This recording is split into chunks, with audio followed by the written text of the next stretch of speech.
Mayor Insulaco. Here. Vice Mayor Eck. Here. Councilmember Barker. Here. Councilmember Deeds. Here. Councilmember Surdy. Here. Councilmember Severs. Here. Councilmember Wilson. Here. All members present. You have a quorum, Your Honor.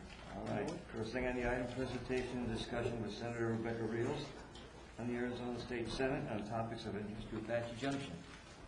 Good evening. Mayor and Sulaco council members, it's a pleasure to be here with you tonight. Thank you for the invitation. I just wanted to take a couple minutes to give you a brief legislative update and touch on a few bills that I think are of particular significance to the city of Apache Junction. As you all know, we are currently in legislative session. We should be ending in about 100 days, and I'm not sure exactly what day it is, but we're close to that 100-day mark with no end in sight. We are, as most municipalities, are struggling with a budget deficit, and our budget deficit right now is nearing $3.4 billion, which is phenomenal considering our budget itself is about $10.6 billion. We're looking at a budget deficit, that combined number for both 2008 and 2009. I can't tell you why we're at an impasse. I can't tell you why there have been negotiations for 5 months and we're no further ahead. We're looking at the fact that there's, 2 months left in 08, so there's going to be very little to cut, and it's going to be devastating come 09 when we try and shave off that budget. Last negotiation was Wednesday. They have yet to regroup. My understanding is that there's agreement that bonding is going to be necessary. I know that was a concern from the majority side. I think that the realization is without bonding we'll never get out of the hole. My understanding right now is the sticking point is a flat 10% cut across the larger state agencies and some concern about that. So that's the sticking point of the week. But again, we're looking at a budget that we need to come to resolution with by the end of June. And unfortunately, I think you're going to see a legislative session that runs into June, especially considering at least the last 2 years we've run into June, and that's when we've had lots of money to spend. This week marks the first week that committees have ended. We're done with committee work in the legislature, so now we're going to start with conference committees and voting on all the bills that have gone through the process. I think originally there were about 1,500 introduced, probably been about a third that are actually making their way through the process and eventually to the governor's desk. I did ask those that have been in budget negotiations about the issue of state shared revenues, because I know that is an issue that is, at the core of what you do and your lifeline and your bloodline. As of current, there are no talks about cutting state shared revenues. I can tell you there are many of us that are adamant about fighting any state shared revenues. That is a pledge that many of us have had over the years and will continue to have. I think it's important for the state to realize that although we think we're the only ones in a budget deficit, you all are experiencing the same pains and having the same difficulties making balancing budgets. I was looking at a few bills that I thought might be of impact to cities and just wanted to run by a couple of them with you. One of them, which has already cleared both chambers and I believe was signed by the governor last week, is Senate Bill 1406, and that's municipal development fees. And what it does in a nutshell is it places a moratorium for 24 months on new development fees or increasing development fees once they've already been approved. What the impact of that will be is unknown at this point, and that was part of the concern by those that opposed it was, we've had bills addressing impact fees for the past couple of years. It's time to kind of wait, see what the results and the impact of those are before we create more laws. But again, this is one that I believe the governor signed very recently and will go into effect. I don't know, again, what that impact will be to this community. We, every year, have a number of bills on hot-button issues, and DUI is no exception. We have DUI omnibus bill, which does a number of things, and I think all of us are in agreement that nobody wants drunk drivers on the street. I think some of the unintended consequences, or maybe not even unintended consequences, but some of the things that people don't realize is there's going to be a fiscal impact at various levels, the impact to the cities. One in particular part of the bill right now, if you're stopped. Can I have quiet in the audience, please? Thank you. I'm sorry, Rebecca. No problem. One particular part of the bill, just to give you an example, if you are stopped and you register a .08 or above, it's an automatic 30 days in jail. Previously, the judge could waive all but 20 of those days. The current bill says, no, you can't even waive those 10 days. So what does that translate for a city? I think Maricopa County said it's about $70-some a day to house someone in jail. So multiply that out by 10, by the number of folks that you might be affected, in addition to the cost of prosecution. And again, some of those are the unintended or the unknown, cost factors that fall on local municipalities. One issue of that we're looking at to make sure it doesn't get added is there is a legislator that wants to eliminate home detention. That would only drive the cost up further. I don't believe you all do home detention in this community, but for those that do, they can do it for $15 a day with, the anklet that monitors, or apparently they randomly call these folks and they breathe through the phone and it registers. It's pretty impressive. But the point is, we need to allow cities the latitude and the flexibility to have those, cheaper methods to do these things. There is a bill that is currently dead. But as you know, in the legislature, nothing is really dead until we are adjourned. And it's got a little name called GIPLET. And when I first heard that, I thought they were talking about a part of a chicken. Apparently, it's the Government Property Lease Excise Tax. And again, in a nutshell, my understanding after speaking to folks from different cities is it is a tool that's used for revitalization, whereby, especially in depressed areas, the government can lease to a developer property and forego the property tax so that, the infrastructure is provided and he builds a building, and essentially then what you benefit from are the sales tax revenue. Now, the gentleman who introduced this legislation to try and do away with the GIPLET is the same gentleman that was successful last year in getting rid of the incentives, the developer incentives. It's Senator Chevron. And that has had, I think, a terrible impact on the growing county of Pinal County. I mean, that's a tool that we needed in our toolbox to bring development out to, the middle of Coolidge or wherever. And so this is the same gentleman who is very adamant about these types of issues. It died in the Senate, and the hope is that he doesn't have the support to bring it back. I'm sorry, it died in the House. And so that's one that I know the League is watching very closely, and one in which there is an alternative bill in the House by Senator Nelson, Representative Nelson, who used to be on the council and is very in tune to issues and how they affect cities. And his is one that is supported by the League, and it basically says, let's talk about GIPLETs, let's provide more transparency and talk about how they operate, but let's not change the structure yet until you can kind of study it and look at it. So that's a bill that we'll be pushing in exchange or instead of Senator Chevron's bill.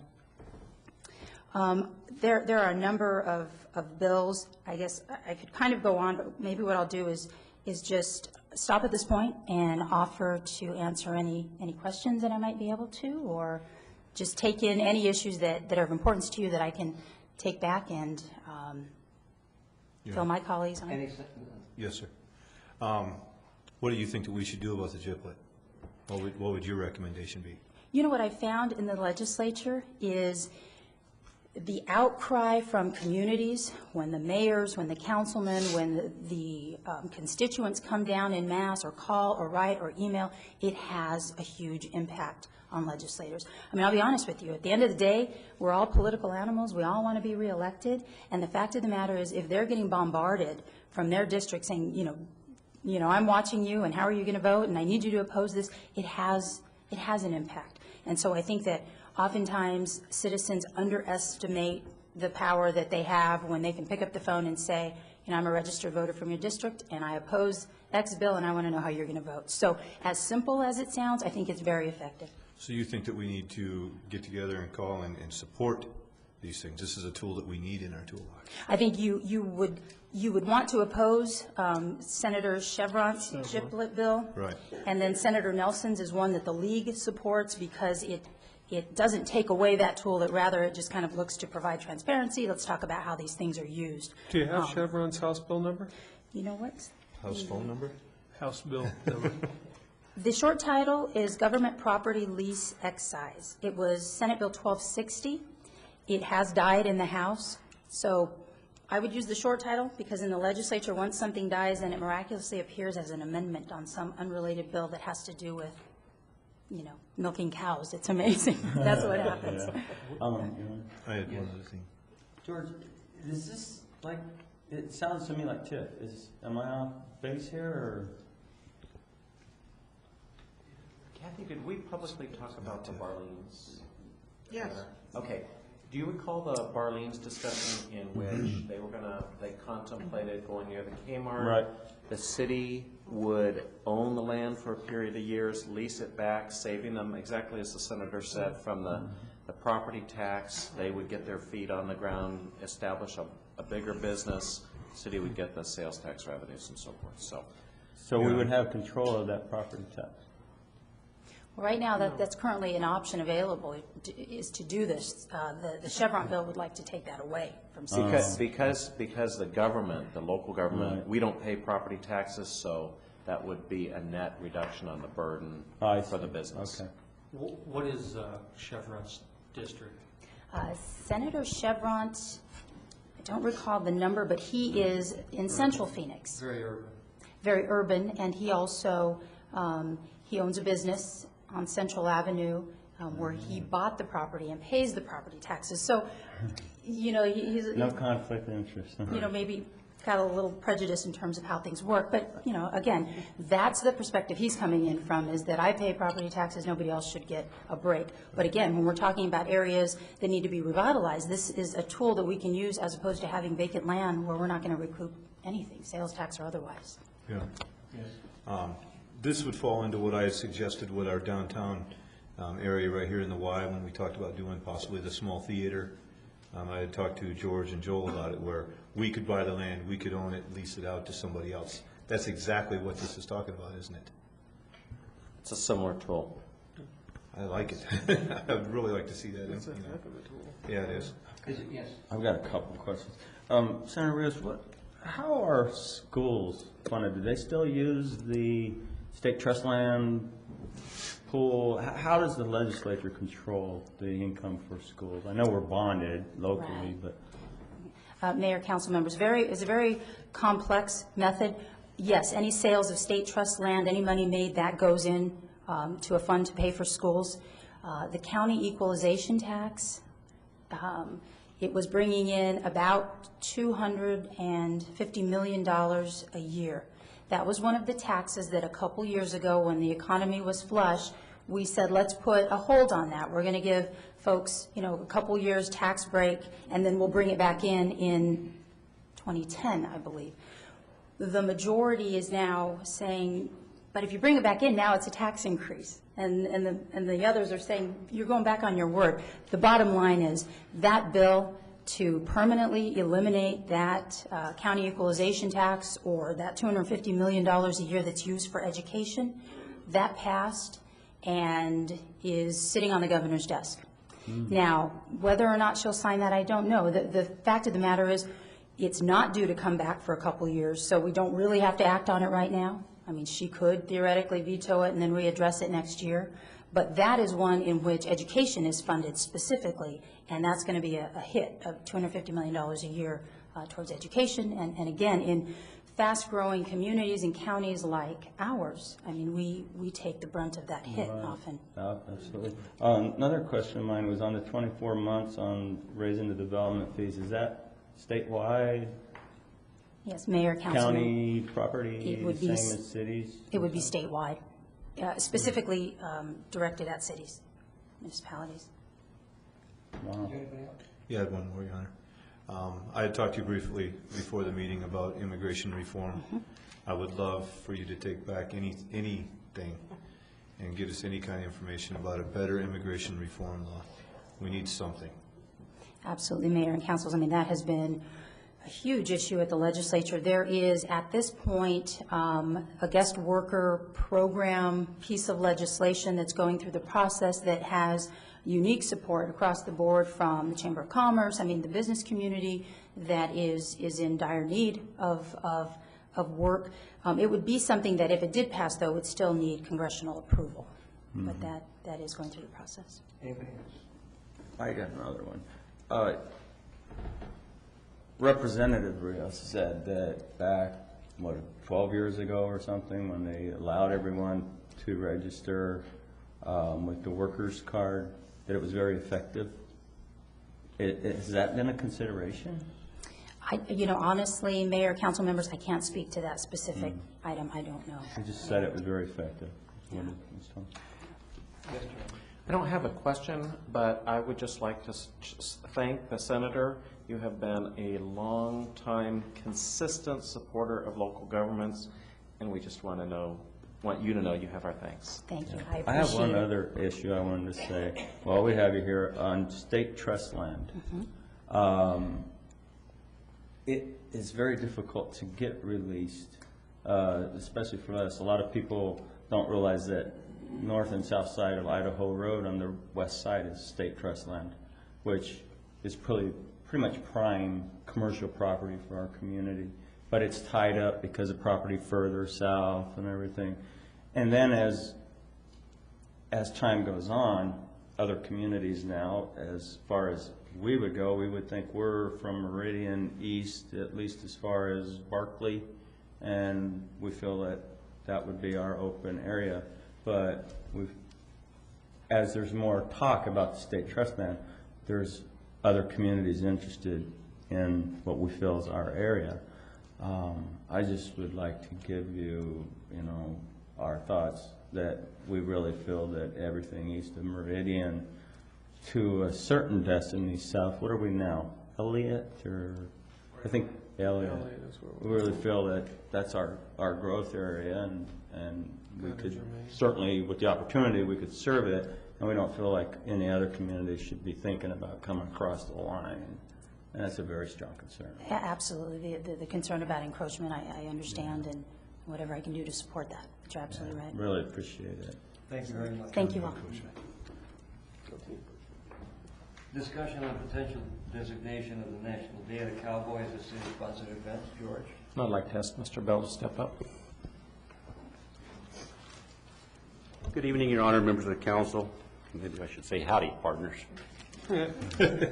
Last month, the Chamber of Commerce President Tony Vihan appeared in front of you, encouraging city participation in the National Day of the Cowboy event to be held at the Goldfield Ghost Town on the 26th of July. More specifically, the Chamber is requesting a proclamation from the mayor, participation in the day of the event by the council and departments, assistance from our public information office with event promotion, to supply and display banners on Apache Trail, and to provide and install tents, canopies, tables, and chairs. The event drew approximately 3,500 people last year and will expand this year through cooperation with Northeastern Pinal Economic Partnership to other locations in the county. The city is a member of the Northeastern Pinal Economic Partnership. The city currently supports 8 community events. This request represents the first for support of an event outside of our corporate limits and on private property. It does align with the tourism component of your economic development strategy and the more recent regional thinking. We estimate the cost of staff time to deliver, erect, and take down the equipment at around $1,500, and if the event receives your support, a waiver of roughly $750 in rental fees. I am confident the staff costs can be absorbed in the Parks and Recreation budget.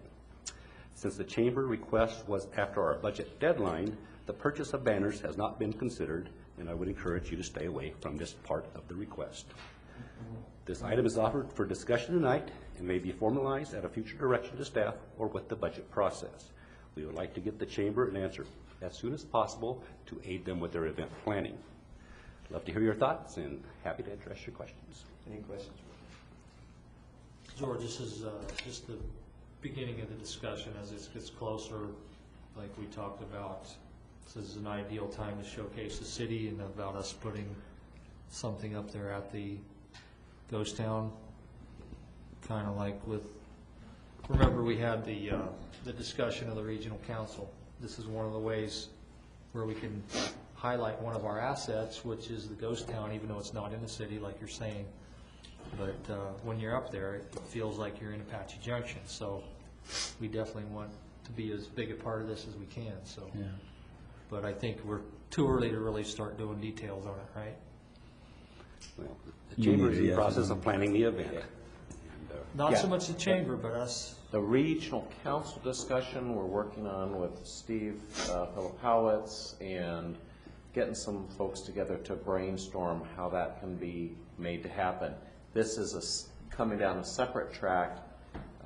It's a specific event, and they're seeking council support for the event, and that's a policy decision, so we've come to you for that policy Right, so- consideration.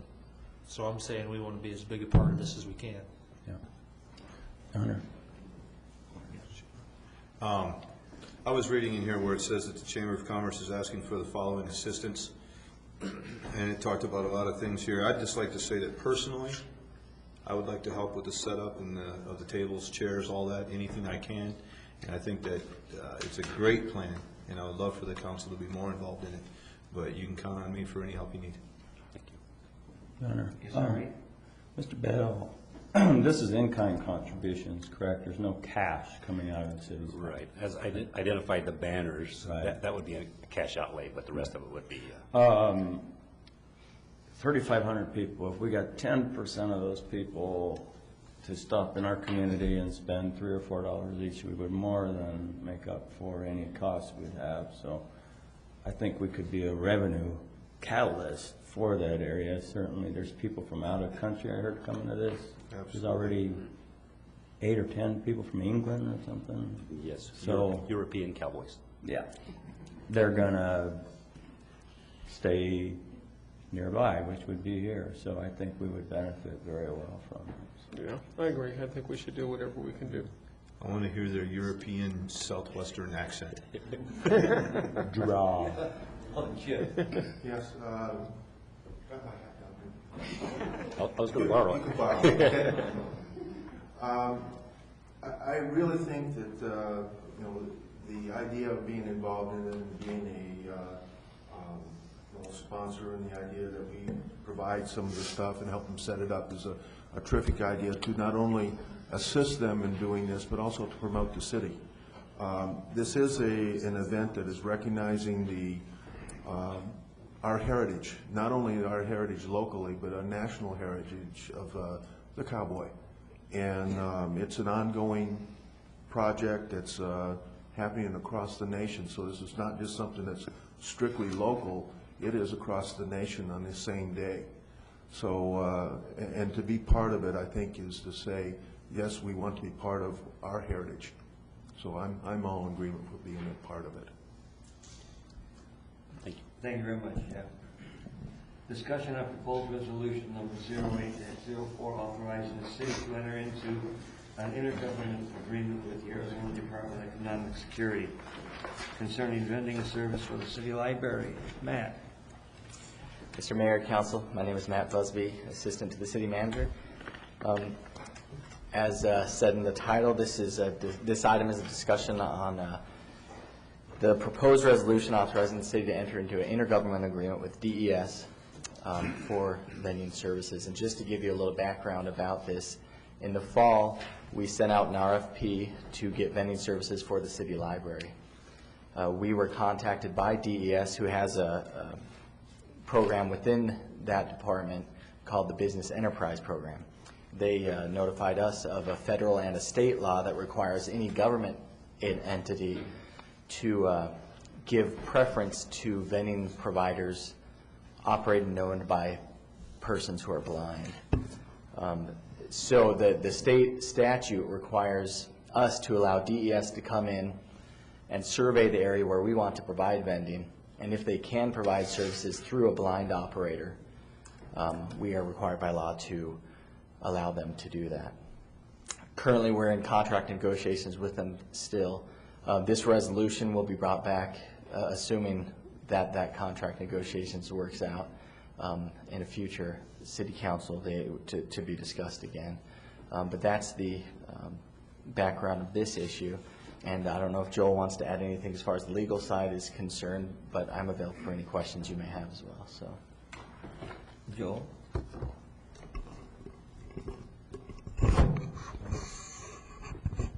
Mr. Busby's correct. It's under ARS 23-504.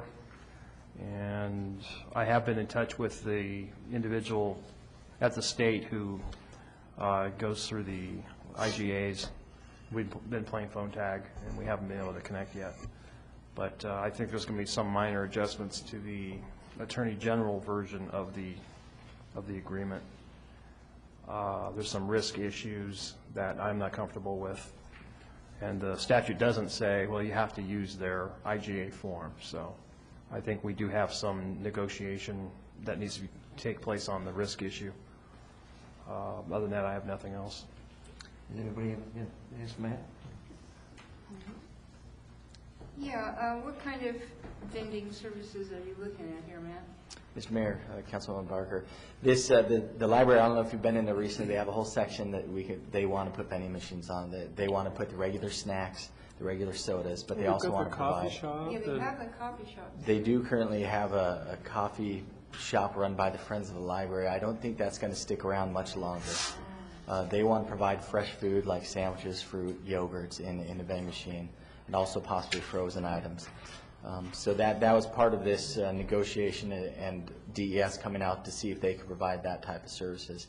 Part of the limitation is, although the library gets a lot of customers coming through there with vending services, it's sometimes hard to justify the cost unless there's a certain amount of people flowing through. So that was part of the issue, but DES has decided to go ahead and at least try it, and that's where we're at in negotiating the contract with them. So. Forgive me, Matt, if I missed it here. I didn't see what of the profits, what percentage comes back to the city if we're allowing vending machines? Mr. Vice Mayor, currently in the contract, there's no profit sharing in there right now. It's although the vending services provided by the blind operators, they are required to share profits with DES since they are kind of the coordinated body, but the contract is not set up right now to where they share profits with us. Then they need to rent the space that those machines are sitting on. No, you can't do that under the statute. The statute is pretty clear that we shall cooperate with DES in making arrangements for installation of the vending machines, and I don't think we can rent the space to them. And there's no profit sharing whatsoever. I do not believe so. You're forced into something that's going to make them and the state and them money, but And the profit forget sharing about there, the municipality. there may be room Or for the negotiation. I'm library not itself. sure. So I think we need to find that room. We will look into that when I talk to the individual. We'll I'm talk just about it. concerned about, even if it's a small percentage, if the percentage go back to the library. Yeah, absolutely. We'll look into that, and you will see this again. You'll see the agreement when it comes back for, could be consent, but it sounds like you might want to talk about the actual I items, think we so. want to talk about this. I wouldn't want to put this on consent agenda. Okay. It's too bad we couldn't get Starbucks to come in over there at that coffee shop. I think Thanks, that'd be Matt. great. Would've been awesome. Discussion on creation of Apache Junction Community Foundation. And Roger. Good evening, Mr. Mayor, members of the council. Roger Hacker, the grants coordinator for the city. I'd like to chat with you this evening about the possibility of adding another revenue development tool to our toolbox, and that being a community foundation similar to what a number of other communities in Arizona and across the nation have done, and similar to what the Friends of the Library is. Basically, this is a tool that both allows us to get more citizens involved. It allows us to go after grants. As is noted in the staff report, many of the grants that are published we are not eligible to go after because we are a governmental entity. If we had such an organization, that would allow us to pursue those grants, and it would also give us a mechanism for accepting individual gifts for the city. Had meetings with a number of departments. A number of departments are interested in this concept, such as Parks and Recreation, the Police Department, Development Services, Health and Human Services. This would be a mechanism to get citizens activated to help us get more money to do those programs. That's the good news. The bad news is it's going to take staff time. It is going to take some initial startup money. Council is going to have to eventually take a leap of faith, a good faith, and not have control over the organization, because it does have to be a separate legal entity, a 501c3, a separate board of directors. And as with everything that we present to you, there are no guarantees of success in this situation. Mr. Stern and I have chatted about the number of various forms and things. Naturally, you'd have to work with the Internal Revenue Service, the Arizona Department of Corporation, or the Corporation Commission, and the city clerk's office to get the appropriate business licenses. We have identified those things that need to be submitted, and we potentially would be working with an outside legal firm to help us submit those applications and the required paperwork. Staff would be involved, and I would suggest on an advisory basis to the board in terms of what are the needs. Like Mr. Bell could tell them what are the needs for Parks and Rec. The city clerk could tell them what are the health and human services kinds of needs. Backing up, in terms of the board of directors, the council would have a couple of different options because it's been done a couple of different ways. When the Friends of the Library was started, the city council had no involvement in terms of identifying who that board was. It was 15 people that were concerned that got together. They self-selected both the board and the officers of that organization. The other option is, and I might add, most of the municipalities that I've talked to have let it evolve that way, given it some support, and then scooted it out the door and wished it best of luck. The other option is that council does have the right, depending on your discussion this evening, to approve the initial board of directors for a foundation. 5 members, 7 members. You want something workable, plus you want something with enough representation that would represent the various interests that want to participate. You do have the right to approve the first board of directors, and after that, they're on their own. They're a legal entity that has their own business accounts, savings accounts. They file all of their own paperwork on their own. They're a separate legal entity. Depending on what your discussion is this evening, staff would like to come back to you possibly on May 6th to get direction on whether or not you would like us to proceed with this idea. And I guess I'd like to ask the city attorney, Mr. Stern, have I neglected to mention anything from our conversation this morning? No, I don't think you have. I think the biggest issue is the separation. There's got to be a separation of the funding, and that's a huge issue. Otherwise, you avoid, well, if you don't, you avoid, but you might have conflicts of interest, you might have improprieties, at least things that look bad. But I think the city council can appoint the first board of directors, and then from that point forward, they would elect their own. Yes. Roger, since it is a separate entity, Complete and Joel, this would be another avenue for us to go after different types and other grants that are out there. Is that going to be a conflict with the city doing all the legwork and going after these grants for the funds to be provided to this organization, and then how would that dispersal work? Mr. Mayor, members of the council, that is the exact model that every municipality that I talk to, like the city of Mesa, they've got several of these. That's the exact model that these other municipalities use, and there is no conflict of interest. It's accepted procedure. All right. Roger, so would this allow like a group of people to donate to a specific area where they can't do it now? I mean, say, just hypothetically, the Elks Lodge. They do a lot of stuff for education in there.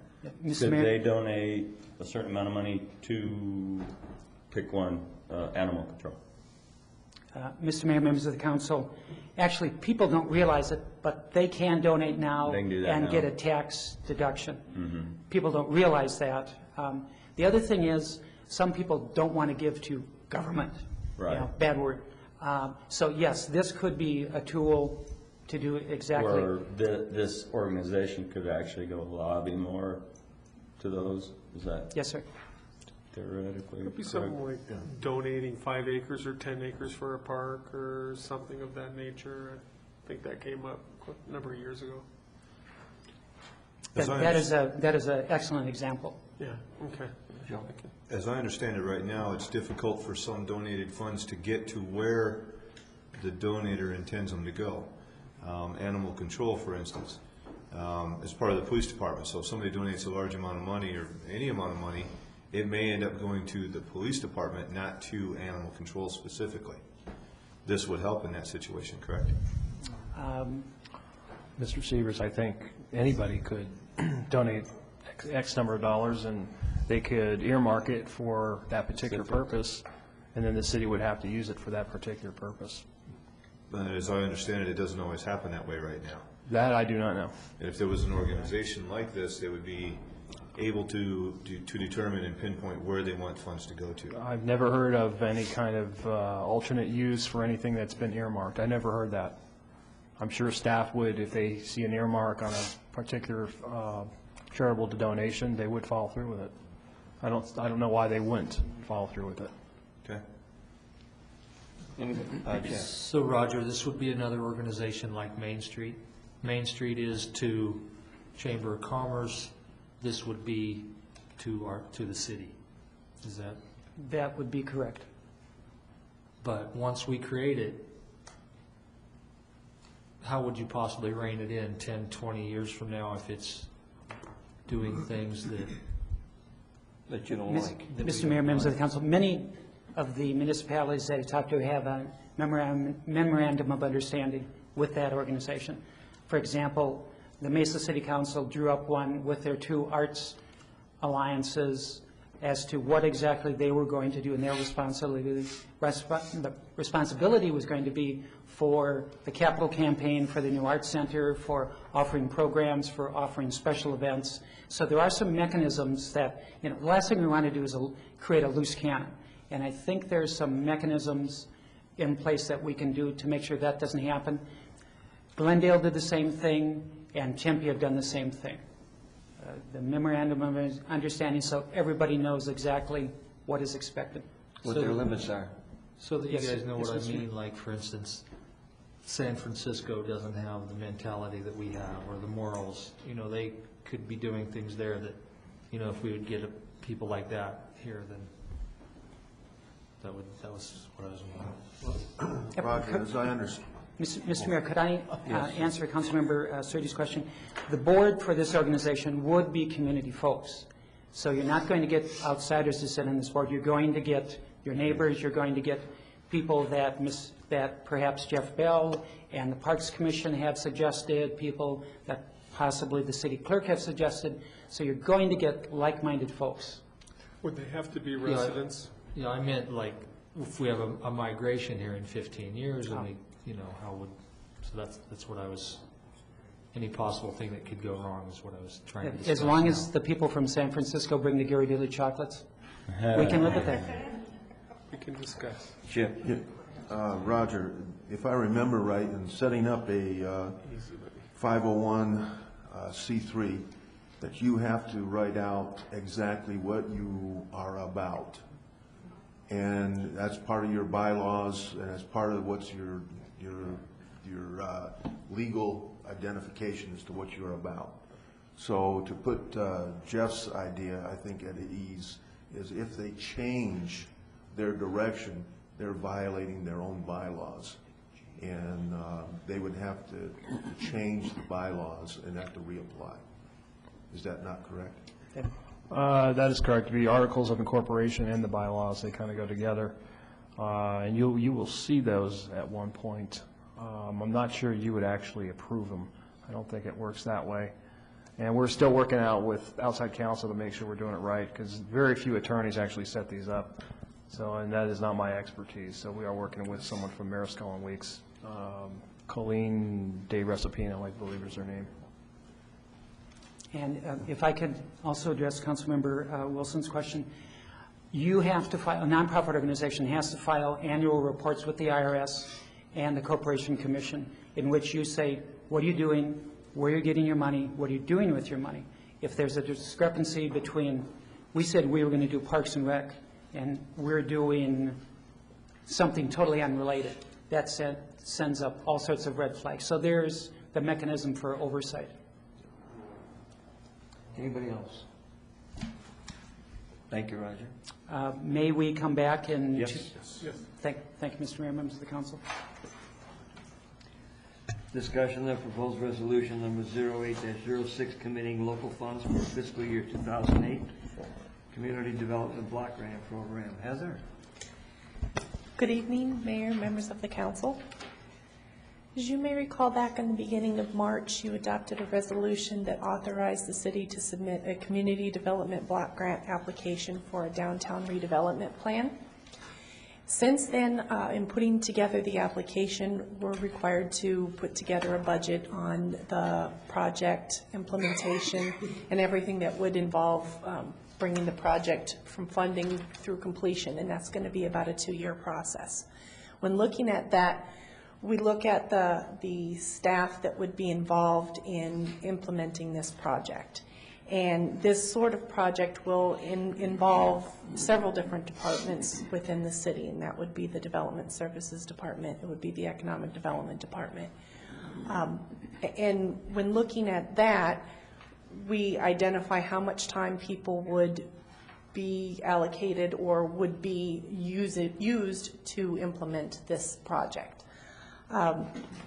When looking at that, I came up with a number, a dollar figure actually, related to the total amount of hours that would be spent implementing this project, and that was about $94,000. However, well, actually, I apologize. No, it's about $140,000 of all staff time. However, we are allowed to get about $48,000 from the grant to supplement that. So $94,000 is the remaining balance. That amount of time, or in-kind amount of time that we're looking at, is time that would be spent doing this project anyway. So we do want to mention in the grant that this is, I'm sorry, it sounds like it's echoing back. Is that echoing? Okay. So in the grant, we do want to identify that this would be in-kind time and salary to do this project. So that's what this resolution is for, is to get the council's permission to identify the in-kind time or the dollar amount of $94,000 to implement this project. Any questions for Heather? You got it easy. Oh, wonderful. Thank you. This will be coming back to us then, right? Yes, sorry. The resolution will be back on May 6th for your consideration and approval. Thank you. Want a break? Councilman Seaver says he needs a break. Thank you.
Uniform methods regarding collection of taxes.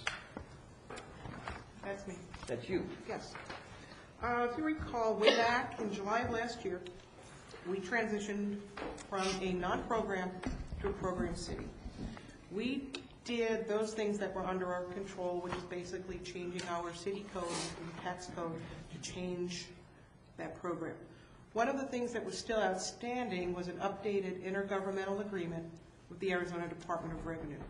And because ADOR was in the middle of rewriting that agreement with non-program cities, we waited on that revision. And what you have in your packet is that revision. It addresses the basic stuff, which is joint sharing of information, uniformity in how we do audits, regulations on how we retain and protect taxpayer records, not just for confidentiality, but physically how we do that. And what you see in here, too, is something new, which reflects the change in state law dealing with immigration and the issuing of licenses. So that having been said, this agreement has been through the Unified Audit Committee, of which we are a member. It has been through the Arizona Department of Revenue. It has been through the State Attorney General's office, and the city attorney has reviewed it. So everybody kind of had their chance at the pie, and this is your opportunity. Again, this is fairly routine, except for those new portions, which because of statutory changes had to be reflected in this. Great. Kathy, how does it affect in your collection? It doesn't really, we've been following this anyway. Yeah. It simply means that we share taxpayer information with the Arizona Department of Revenue, and they share taxpayer information with us. In doing joint audits, we use the same accounting practices and principles in doing those. We share uniformity in letters. When letters are sent to taxpayers, it's the same basic information. We work on individual agreements based on this. So you're not going to see any changes with us whatsoever. It's just a continuance of what we've been doing for years. Any more questions for Kathy? And I don't know if Joel has anything to add to that. He wanted to change it, but we were told he couldn't. He likes to change everything. Well, there is something new here that you have not seen before, and that is a resolution. And pursuant to 11-952, we're supposed to do a resolution that goes along with this. And apparently they didn't really care about it before. However, that is in the statute, so I'm insisting that we do the resolution. And I did want to change a few things. Kathy's right, but this is their agreement.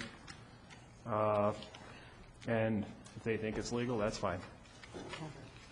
It's on your consent agenda tomorrow night. If any of you want to pull it off and discuss it further, you can do that. So. Discussion on AM-9-04 landscaping and screening code requirements. I knew you were here for something. Okay, give me just a minute. Good evening, Mr. Mayor, members of council, and staff. Todd Kennedy from Development Services here to discuss this case, which is a proposed text amendment for the landscaping and screening requirements, possible changes to them. And let me just go ahead and get my presentation up. Excellent. Okay. There we go. Okay, once again, possible amendments to the Landscaping and Screening Requirements Code, also formerly known as Ordinance 940. The purpose of this, why I'm here before you tonight, is to seek possible direction or comments on items that have been a cause for concern in the past. To give you a little background, or to continue with the background, several ordinances have been passed amending the code over the years since it was passed, or was first passed by council back in 1996. Staff has already made some progress on this case. The ordinances were all consolidated into one document. Also, one of the things that we specified in the staff report was misspelled words, all of that, and some grammar were corrected. And now it's one large document that you have in your staff reports that we title the Landscaping and Screening Requirements. The possible changes that we're inquiring about, or staff is inquiring about, are as follows. Address the provision regarding change of use found in the section 612B of the code found on page 1. Address the applicability of requirements for narrow lot frontages and smaller lots. Review the necessity of separation by walls of similar uses, once again found on section 15D, or 615D, excuse me. The parking improvement requirements, parking lot improvement requirements is another thing. Incorporate a list of, with an emphasis on water conservation, or better known as xeriscaping. Also, moving on down at the bottom, include more administrative discretion for reviewing landscape plans. Moving ahead, address the appeal process. And the last thing, the provision in the landscape code that requires overhead utilities to be placed underground is being handled as a separate text amendment by itself, and it already has been presented to the Planning and Zoning Commission on April 8th and is currently in the works right now. And at this time, I'd like to open up for any questions or comments that you may have. Any questions for him? I have a suggestion. I brought this up once in the past, but I believe that an existing business that has a change of use, we enforce many times where if that change of use happens, then full ordinance 940 is put on the new property owner or business owner. And regardless of the change of use, I think we should be able to, those businesses should be able to phase in 940, such as paving 1 year, and then the next year doing another park phase, like a 3-phase, rather than all at once. Because what I've seen happen in my experience, the business will not change its type of use because it can't afford it to do ordinance 940. So I think it would be a positive direction on trying to get 940 implemented in those areas. Yes. This one goes to Joel here. Is this, what we're talking about right now, would this be able to use, would this one be able to use staff discretion? You know how we talked about doing the 10% rule, and it was only good on certain things. Well, I know the 10% rule for discretion works on the parking calculations, but how about for the landscaping? You know, I mean, can we apply that here where, like Ari was saying, the implementation in a time frame instead of all at once? Can it be 10% now, 10% later? Mr. Mayor, members of City Council, Councilmember Sievers. Because there's no state law that directs us specifically on landscaping and how we can implement it, I believe we can do something like that. It'd have to be carefully phrased, but I think we could do something like that, yes. And for clarification, when you say ordinance 940, that was the first ordinance that adopted the landscaping requirements. There's been at least 3, perhaps 4 additional amendments.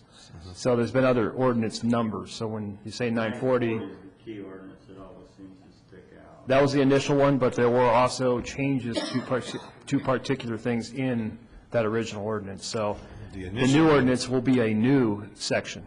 The initial one seems to hurt a lot of potential businesses or a lot of potential improvements, and I'm hoping that some of these amendments and a lot of this one can start helping businesses. Well, there were some amendments beyond that, though, after 940 that amended some of the ones that you probably don't even like. So shouldn't say 940, that's all I'm saying. And I've been trying to get that through to certain council members for a while. because it is a little misleading. It's not just 940. There's also 3 or 4 other ones that you might not like some of those changes. I don't have a list of them, but I think there's 3 or 4 others. I'm sorry, yes, that's right. Now, when will this be coming back to us? Well, it would have to go to, need a direction to staff on it, and then it would have to go to the Planning and Zoning Commission, because it is an amendment to Volume 2 of the city code. So, I don't know, what are we looking at, Todd? Do you know, or Well, we what's have your a department chance looking at? to discuss and come up with some different plans and stuff before something's written out and sent to planning and zoning for approval or denial or whatever, for recommendation. If you want to go through the different concepts of what I'm you're just looking saying, for, you might want to have another during work direct- session on it. During direction to staff at a Yep. work session, we can discuss and go over some of the different things that we'd like to implement or change or whatever, and then have it sent to planning and zoning Exactly. for You may wanna recommendation or. say when that is. If You we know could what I take mean? what we've got right now and work on it for a couple weeks or maybe. I'd hate a for month. you to send a document to planning and zoning and have it come back to us and we butcher it and change the thing and have to send it all the way back again. I'm just trying to save a step. That's understandable. I think the city manager had this on the work plan, the green list, and I don't know when it was supposed to be completed, that the council wanted to complete it from the retreat. Well, it's supposed to get started, and we're on track for getting started. I think what we're looking for tonight is what are the general concepts, the areas of inquiry and concern that you want to pursue. And so he's giving you really big topical areas, presumably. So when you've identified those, you're going to identify 6, 7, 8 of those. Then you're going to come back and have a discussion about 4 narrow frontage lots. How do we want to treat those? And when there's a change in use, how do we want to think about those? I want to make that very clear, that I'm talking about an existing business, not a new business. Right. coming in, 'cause I don't see it's quite. So Things I hear are, I would pave my lot, however, if I pave my lot, then I have to do plant trees and bushes and put the awning in the back has to be fixed, and an 8-foot wall has to be around the property. So all these things apply if they do one item. So that's what I. Just the phase in. Incentives. Is there any incentives that could go along with this? You know, for the gentleman who wants to change his car lot, wants to improve it, but can't afford to blacktop the entire thing and do all the landscaping and the trees and everything else. Is there any incentives along with this program? that one would be compliance with the state law, but we could probably pick another illustration.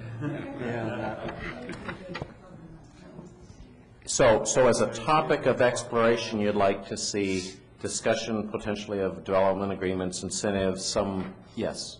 That's what we're looking for tonight, is topics of interest. Is that right, Fred? Yeah, we have, Mr. Mayor, members of the council, we provided you with the bullet point presentation. From comments we have heard from developers, from Planning Commission, and from staff, and from the council.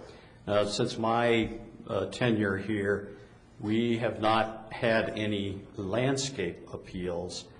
We have had the utility undergrounding appeals, several of them in the past year, and we are handling that in a separate code amendment, which would be the fourth amendment, or fifth amendment to this screening and landscaping requirement. Pretty significant amendment. I believe the last time there was a landscape appeal in front of the council was about 1.5 years ago.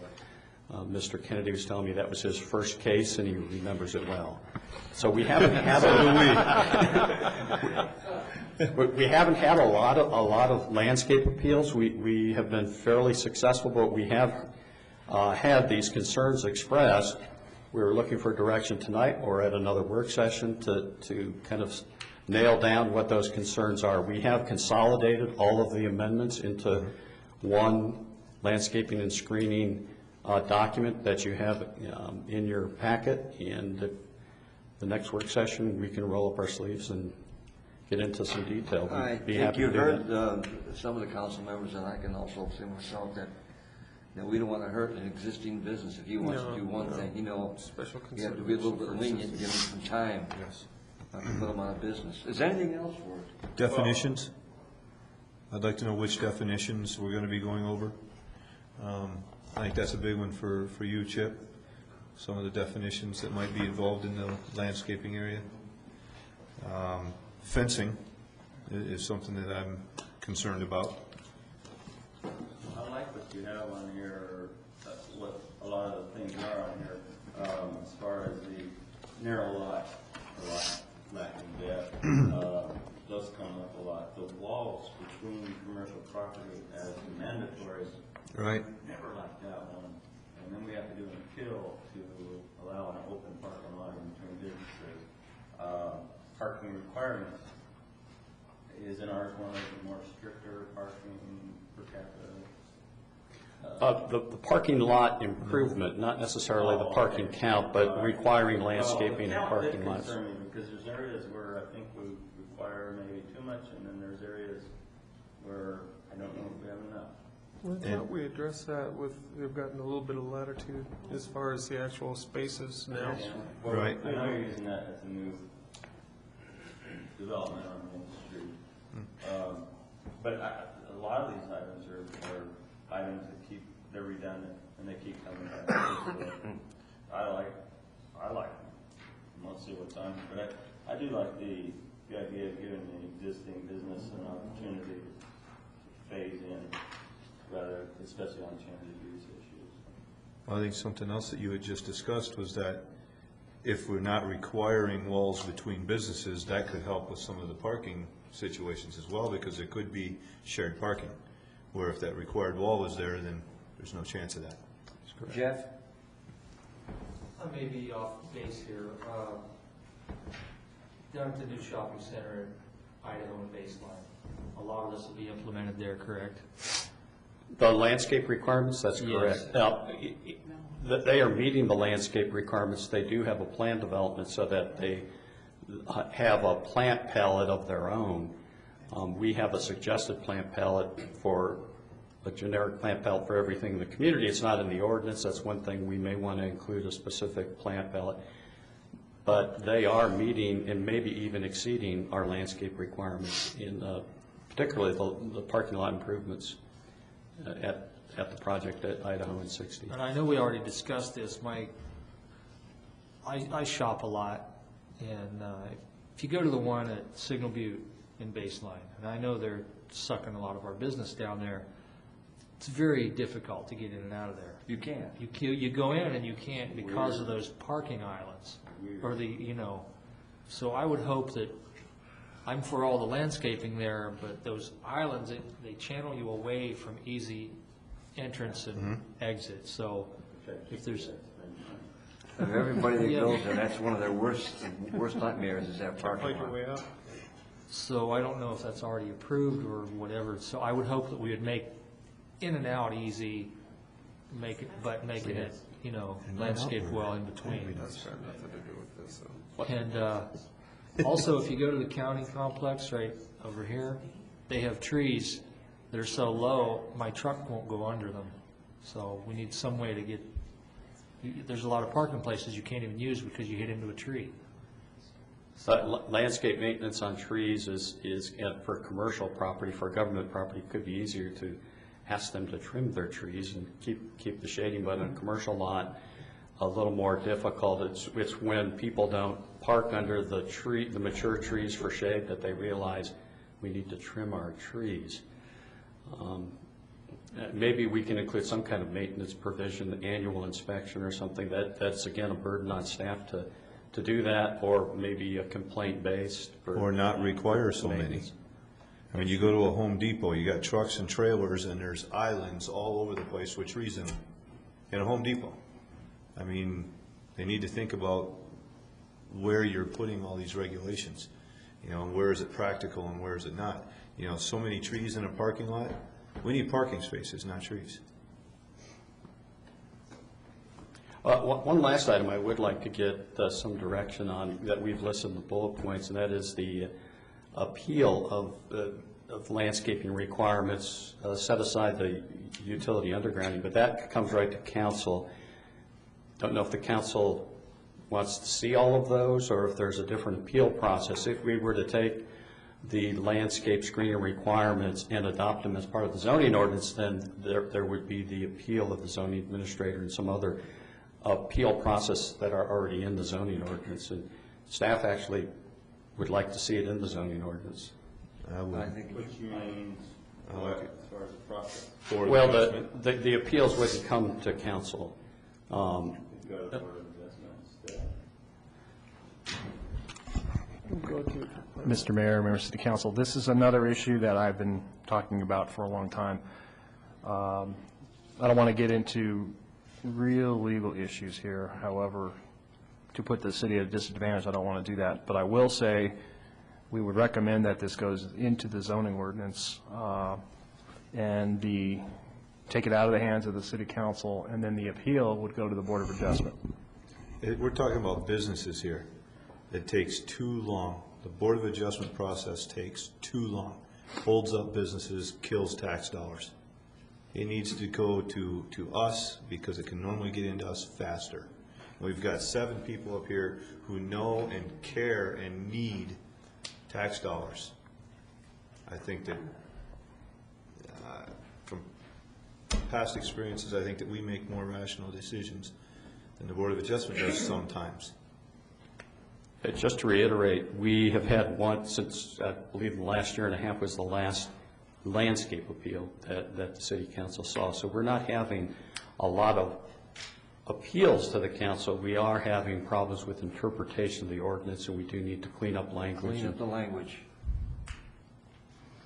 Okay, anything else, sir? Thank you. Discussion on summer meeting schedule, Kathy? Yes, Your Honor. Our city code allows the mayor to cancel up to 1 meeting per month.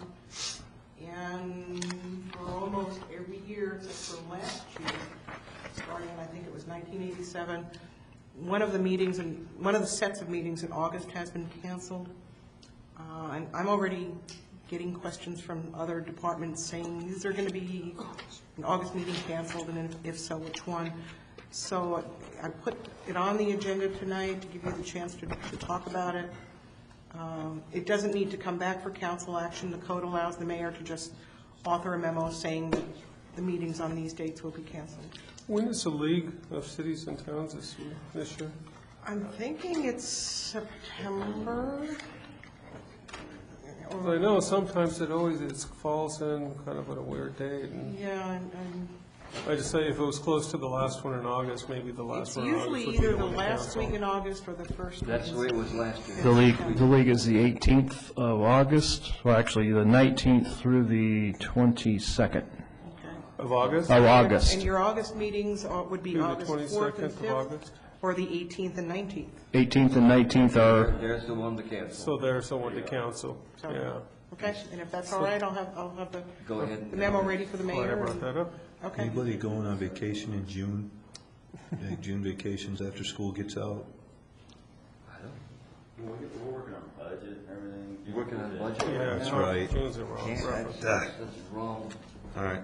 Second one in August, it's usually when school's starting. Yeah. Okay. Okay. Okay, thank you.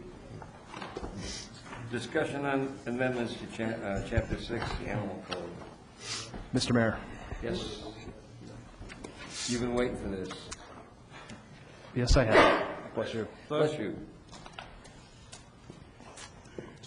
Pursuant to your request to bring it back, there's 2 sections I want to focus in on. One is, I did get a call from Ed Diesel, or Deason. I'm sorry, Jeff Dyson, I'm sorry. And he did want something added, and he said he did talk to Chip Wilson about this. And it's on page 21, and this did not make the yellow copy because he called me, I think it was on Friday or Thursday, and this had already been in the packet. What he wants to change is section 6-6-2 sanitary regulations, subsection B. He wants to start, or he and I talked about what should be changed, or his intent here is to start out the sentence by saying animal, and then drinking troughs shall contain clean and fresh water, and then he wanted to insert the following in a parenthetical, with the exception of livestock, which must have access to drinking water at all times, close parentheses. And then everything else the same. And I don't know if Mr. Wilson wants to speak up on that, because apparently they did talk about this. So once again, the new language would be under B, start out the paragraph by saying animal instead of drinking. So it'd be animal drinking troughs shall contain clean and fresh water, as it's currently written, and then a parenthetical, with the exception of livestock, which must have access to drinking water at all times, close parentheses. And then everything else would be the same for that particular paragraph. Access to drinking water. It's any animal.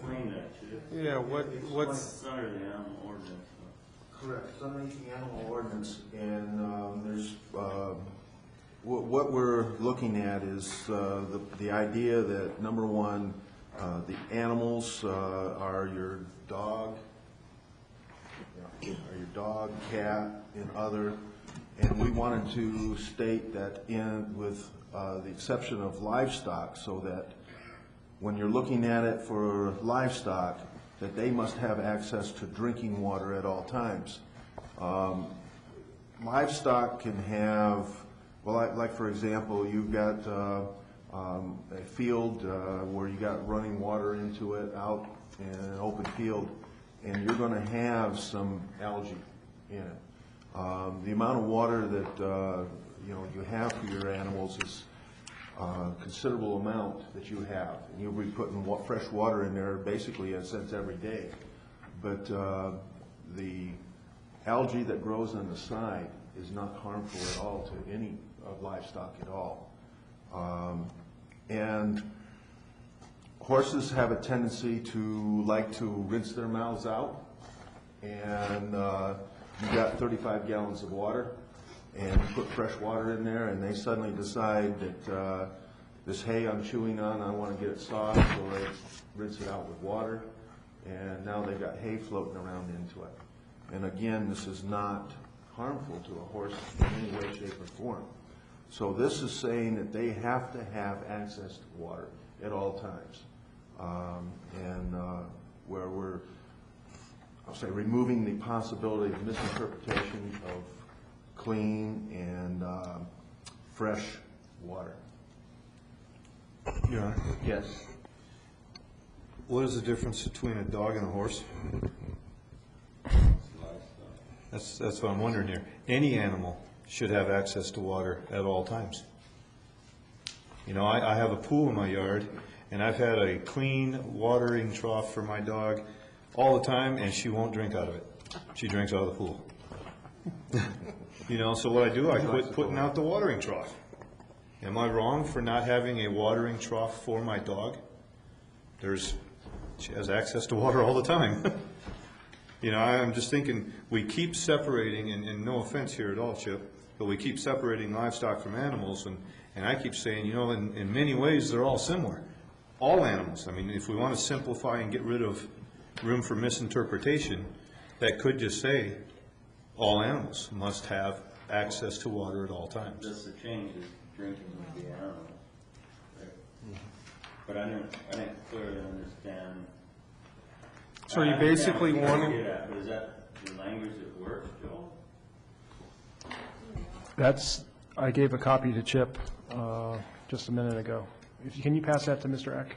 Is it eliminating clean and fresh for livestock? Is that basically what we're doing? That would be, the new yellow language would be new, but then also the other new language, which Ed and I talked about, which would be adding a parenthetical with the exception of livestock, which must have access to drinking water at all times. And that's because drinking troughs, like Mr. Wilson was saying, maybe that wouldn't be necessarily clean water, but it's drinkable for horses. That's non-harmful to horses Right. at all. Yes. Joel, could that not just be a separate sentence? Livestock should have access to water at all times, period.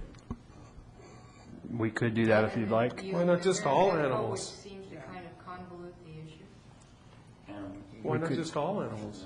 we could do that. I mean, I think you're trying to differentiate between the clean fresh water for your dogs, cats, and elephants and your algified water for your livestock. I think that's the separation that they're trying to attain here. Well, then a separate sentence would probably do it. however you want to do it, I'm just an advocate for simplifying. And I think that we could put down here that all animals must have access to water at all times. Yeah, but the suggestion, I think, is... They want the dogs and cats to have the clean and fresh, and everybody else has just regular. But it does leave room for That's right. interpretation. It leaves room for... Chip, would a separate sentence work? I believe so, the way it depends, first off, depends on how it was worded, but yes. and you know, I'd ask that, I didn't want to do this, but I'd ask that Officer Sully come up and talk about the enforcement aspect of that and how that would work. Wow. At a work session, that's good. You should be privileged.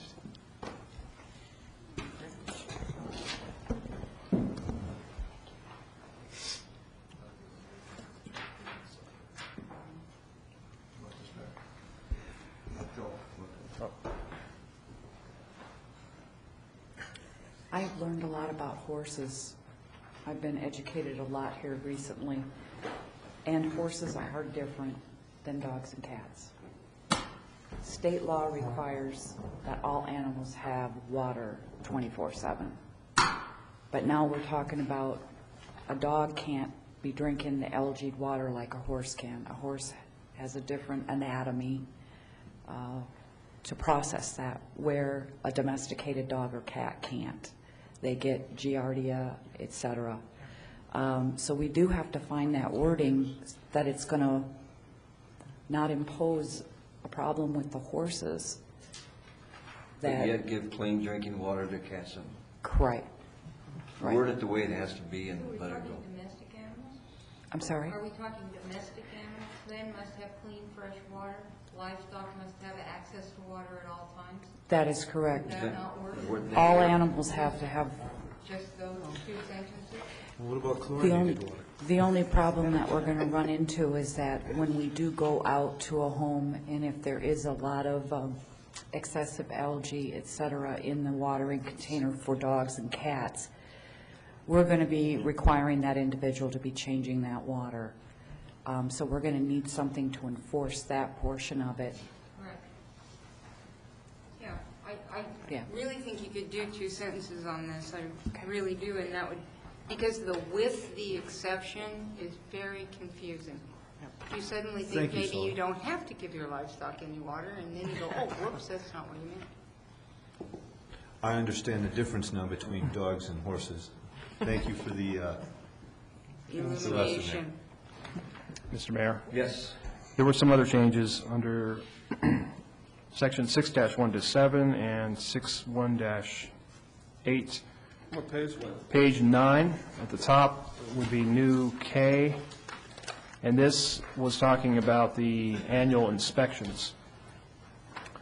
The proposed language would be the Animal Control Division shall, within 30 calendar days before the annual renewal date for the commercial kennel permit, inspect the premises to confirm compliance with provisions of this chapter. In no event shall a renewal be issued unless the inspection is made and all non-compliant matters are corrected before the annual renewal date. There is similar language on page 10 under H for the personal kennel permit.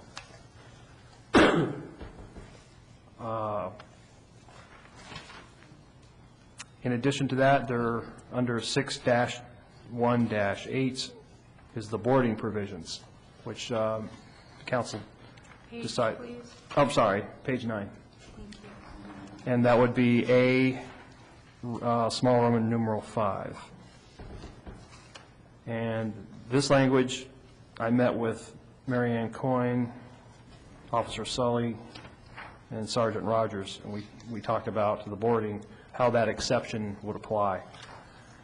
And essentially it says the permit provisions do not apply, and we're talking about the permit, the Class 1 permit or the Class 2 permit, do not apply to emergency situations where a person or nonprofit entity boards dogs subject to the following conditions. A, the person boarding dogs will submit a sworn and notarized statement that they are caring for the dogs for a maximum of 30 calendar days per dog.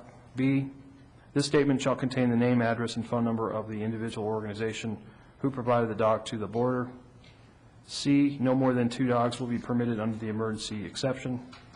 D, the boarder will provide the Animal Control Division with final disposition of the animal within 30 calendar day period for each dog noted on the original statement, as well as the name and contact information of the adopting party. E, the goal of this emergency exception is to protect the animals that are in foster care rather than to punish law-abiding pet owners. So those will be the new proposed Changes. language. Your Honor. Vic? Would this be considered someone that rescues dogs or dogs that have problems or something like that? Where they'll rescue a dog and rehab the dog and then find a home for it? You know, I'm going to call upon Sully again because this does fall into the enforcement provision. So I would think it does, but I'd ask that you come on up. It might not go too far. I wasn't here the last few meetings that Right. these things were discussed, so I apologize.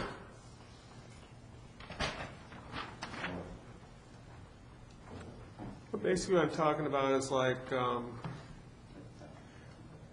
animal control calls somebody and they've got a biter or something like that, and it goes out for rehab, and it may take 4 months or something like that for someone to rehab this dog to make it adoptable again, or something of that fact. Someone that rescues the animals and rehabs them and gets them fit and ready for it. Are you referring to the 501(c) rescues? You're not? Because that's usually who takes care of those types of situations. They're a 501(c). Okay. They're a rescue group, and they have their own foster homes that they... But the homes aren't necessarily all licensed, are they? It depends on where they're at. They could be in Mesa, they can be in Gilbert. Brought a lot of animals to Phoenix, and I saw on the news where one lady had like 5 or 6, because they were all the same. So the way I'm reading this is you could only have 2 of those, and you'd have to find 2 other homes for the other 2. And you only have 30 days to do it. Well, this falls under the emergency. This is to help somebody out who's got a problem. This is a temporary fix, is the way I'm interpreting this. Mayor, council members, what I think the major difference we're going to run into here is for the personal kennel permits, it's just like me and I like a lot of dogs at home. And I already have my 3, and then my neighbor says, oh my gosh, I got to go out of town, so I'm going to keep there too, just on an emergency basis. If it's someone that's more or less in the business and they're wanting to rescue dogs, they're probably already going to have their business, they're going to have a commercial kennel permit. If they don't already, then maybe that's something we could kind of direct them toward. If you're going to be kind of in the business of rescuing dogs or doing rehabilitation or training, then you really should be more along the lines of a commercial kennel permit. Yeah, this is just something that, or maybe somebody that, is not into it and does it all the time, or just when called upon, or just needed, on occasion. I would hate to see someone get penalized that's really trying to help out and do a good thing. Right. And what we would do is if we if they're over the 3-dog or 4-dog limit, Well, they can have the 4. Bear with me, I'm kind of new at this. 4, right? If you have 4, and then you can have 2 more, that's 6. And I don't know that we would really want people getting a lot more than 6 dogs at once. If they are, they're probably biting off a little more than they can chew, so to speak. And we wouldn't just show up and you're in violation, we're going to write you a ticket. We would really start trying to work with them, and maybe within that 30-day window. Discretion again, it's. Right. And give you some leeway of what to do with these people. Or if we show up and they're obviously overwhelmed and their hearts are in the right place, but it's apparent that they can't care for what they're trying to do, Yeah, they then would we're going to still work fall with under them. the inspection and everything like Right, that, obviously, right. but I don't know. I don't know. I just Mr. think Wilson. that Yes, I would hate to see someone penalized for that. we have some friends that, what they have been doing is been training I'll say a CNI dog for, doing it through, all the way through. It's an ongoing program. It's nothing that you can accomplish inside of 30 days. And they are, they're an animal lover, and they have several animals. But on the same token, they take on that responsibility of this additional animal and take it to several places, take it to places where they are gone through a series of training. They get it back, they're taking them into stores and everything to expose these animals to the different things. But they're not in business to do it. They do it entirely for the love of doing it, and then when it's all completed, the animal is given to an individual and are introduced, and they go through the same period of time being partners. How would this address that if you're going to have a requirement that you can't go over 30 days? If, well, according to the way we have this written, if they had more than the 4 animals to start with, the 2 could only be for the additional 30 days, they would need the commercial kennel permit to maybe alter their, or upgrade their personal kennel permit to a commercial. And then once they get the animal trained and they move back down to their normal number of dogs, then we could, at the next inspection, revert them back to a personal kennel permit. I think this would deter them from doing something like this because they don't really want to get into the commercial side. Right. They're doing this strictly as, I'm going to say, a service to the community, not necessarily to Apache Junction, but a service to the... To mankind? Yes, to mankind, yeah, thank you. I'm looking for Your Honor? these. Yes, Joe. I have a lot of the same concerns as Chip does. The way this ordinance is written, there's a lot of it that worries me. If there's a dog lover out there and he has 6 dogs, that's his family, that's his pets, or her pets. And somebody drops off one, it's wounded, they want to take care of it. If they know that they're going to have to go in and apply for a different permit and pay different money and submit themselves to another home inspection, there's a lot of people out there that won't do it. They'll say, you know what, I'm not going to get this dog spayed or neutered, I'm not going to get a license, I'm not going to get tags, I'm not going to get shots because I don't want anybody to know about it. This worries me. A lot of the wording in this ordinance needs to be changed because it is invading people's privacy.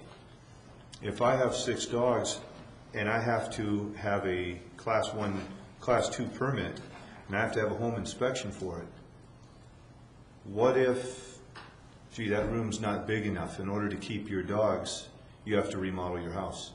What if I have to add on? What if I have to do this? I can't afford that. I'm not going to do it. And there's a lot of people out there that won't do it. What if, gee, animal control comes into my house and they see that I've got these 6 dogs, but, oh, look at that violation, look at that violation, what are you doing over here? There's a lot of people that are afraid of that. I have nothing to hide, but I would not submit myself to a home inspection because I believe that it's invasion of my privacy. And there's a lot of people that feel that way. And what I'm afraid of is we are, like Chip said, we're deterring people from doing the right thing. And I don't want that to happen.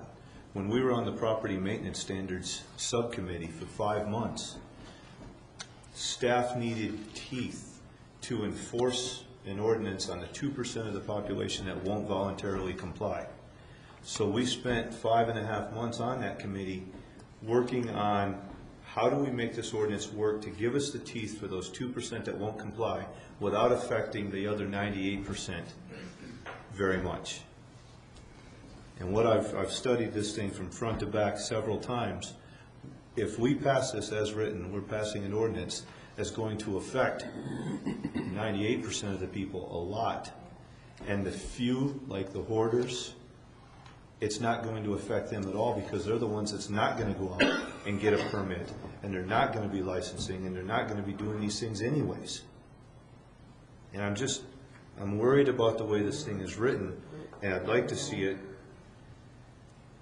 I hate to say this, I'd like to see it sent back and looked at just a little bit more to see how we can affect the issue, the problem at hand, without affecting everybody else and without deterring people from doing the right things. So make sure I'm understanding y'all correctly, so if we do go back and work on this, the major issue right now is the number of dogs that you can have under a personal? I was speaking for myself. But is the number, we think that number should be higher if you're a personal kennel permit and you want to bring in more animals, it should be a higher number? I talked about it a couple weeks ago, and I had mentioned probable cause. If I have 6 dogs and I'm taking care of those dogs and they're not barking, they're not smelling up the neighborhood, they're not causing any problems, they're not at large, I shouldn't have to have a permit for that. So, okay, so it's the whole permit. If there's probable cause, if they're making a lot of noise, if they are a danger, then yeah, there may be a home inspection. There may be a special permit required. But I see commercial, okay, I understand commercial, it's a business, people are breeding for commercial purposes, but a personal kennel permit, I mean, we don't have home inspections if we want to have 6 kids. We don't have home inspections if we want to have 50 cats. Yet if I have 6 dogs, I have to have my home inspected and I have to have a special permit for it. I don't see it. I believe this was, and again, I apologize, I wasn't in on the beginning of this, and I'm jumping in on the tag end of it. We're trying to, having 20 dogs in your house has a lot of potential to cause problems, and we're trying to circumvent some of these before they start, maybe with, if we are involved in personal kennel permits, people get a lot of animals or a lot of dogs, we're talking about specifically, their intentions are good, 99.9% of the time.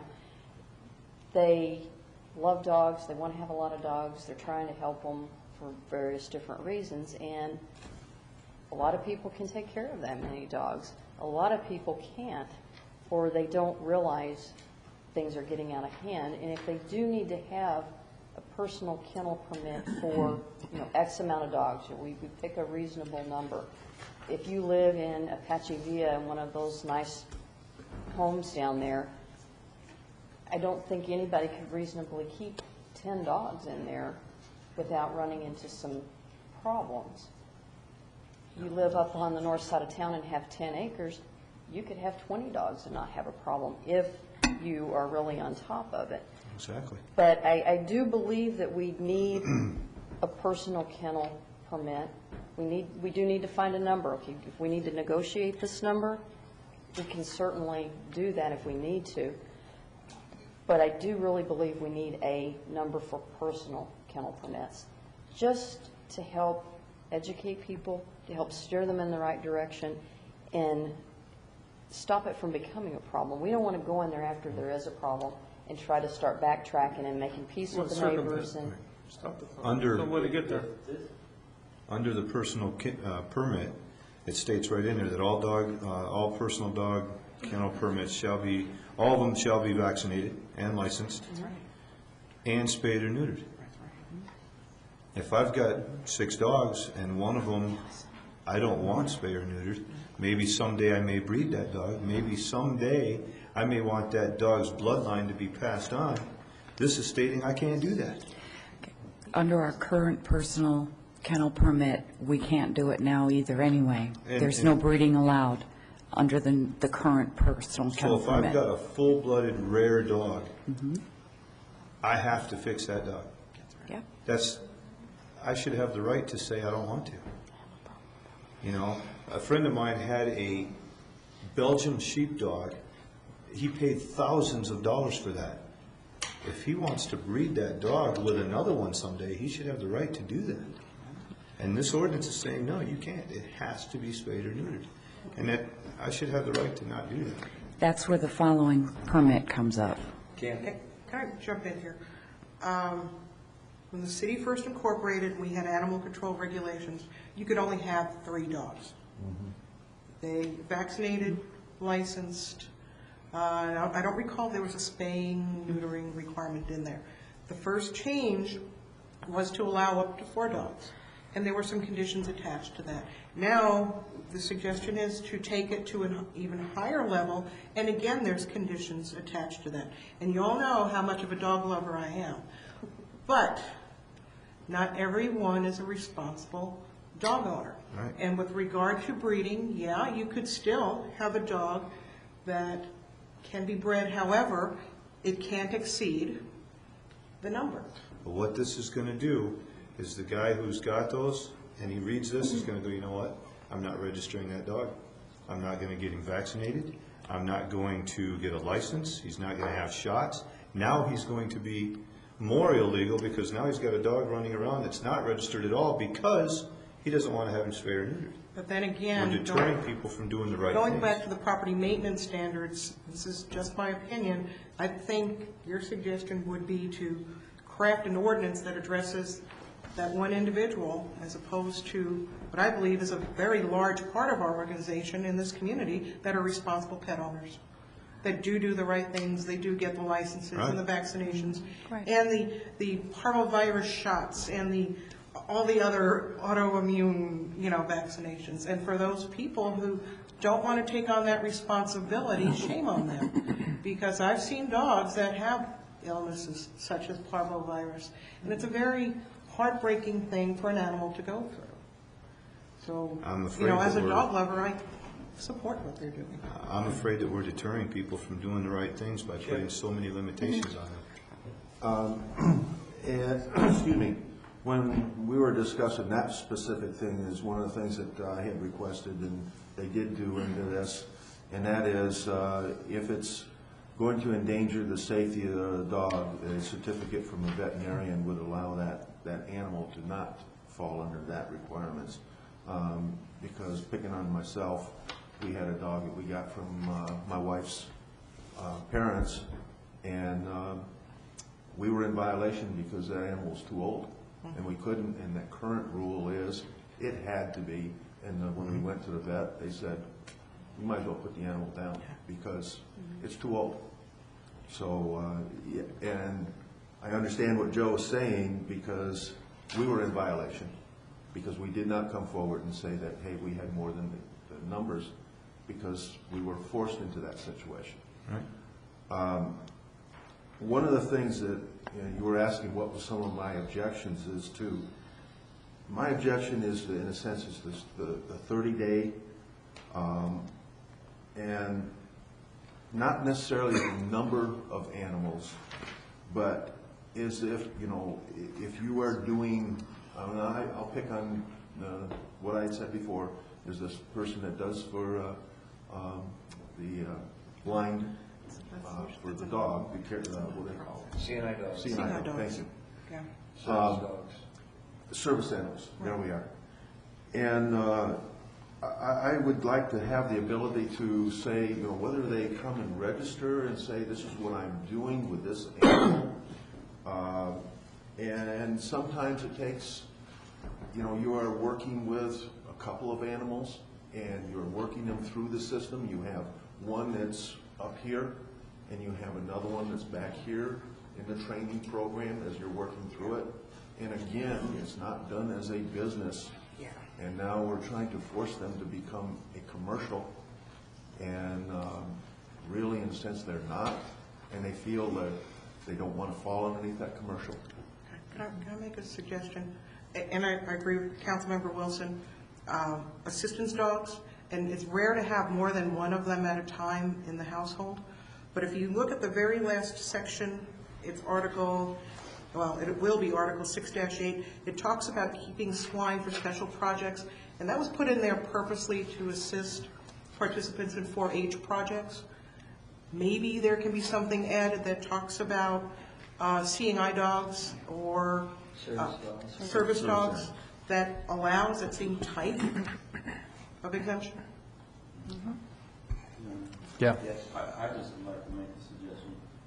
If we send this back to staff, I would hope that we would specifically tell them what changes we want to do before this comes back to us again. Because we did that last time, and, you know, Joe, you're saying that it has too many restrictions, but tell them specifically what you want to change. I will. Because I will. I don't think it's really fair to keep coming in front of council and I understand. kind of beat each other and send it back, and we do it again. So we need to specifically say, this is what I have a problem with. I think there also should be a heavy emphasis on